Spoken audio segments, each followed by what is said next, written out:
This is Kamera. My first few minutes with God, day 94, Judges chapter 13 through 15.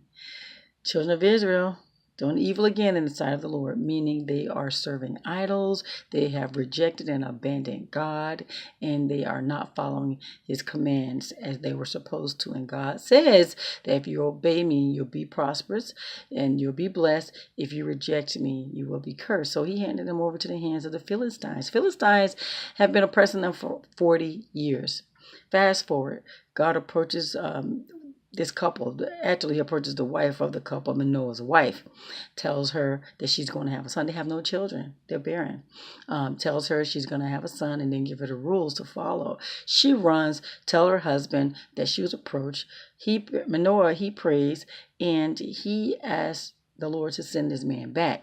Man comes back to Manoah's wife. That's her name. I'm going to call her Manoah's wife. She has no name. And she runs to get Manoah, and he tells Manoah the rules. Yes, you will be given a son, and everything he told the wife, he told Manoah. No wine, no alcohol. Do not give him any those, the wine, the grapes, the raisins, no forbidden foods. And so then they give an offering, and so this child is to be born as a Nazarite, dedicated to God. And so the child is born, and the wife names him Samson. Fast forward, Samson grows. Samson falls for a Philistine woman. That is something the Israelites do. They do not intermarry. So they had no idea that God was at work through Samson, and that there was going to be an opportunity to be against the Philistines through Samson. So they go ahead and they go for it. Samson, the power of God, you'll see where the scripture says that the power of God come upon Samson. And this is every time that Samson uses his strength. For instance, the lion, he kills a lion with his bare hands.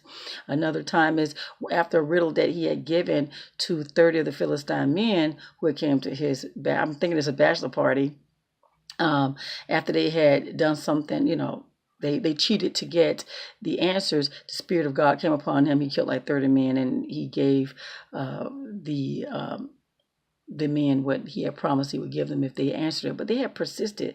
They had actually threatened his wife for that answer, and nobody knew the answers because of that. So So anyway, Samson's upset with his wife. He leaves her, goes to his parents. His father-in-law marries her off to his best man.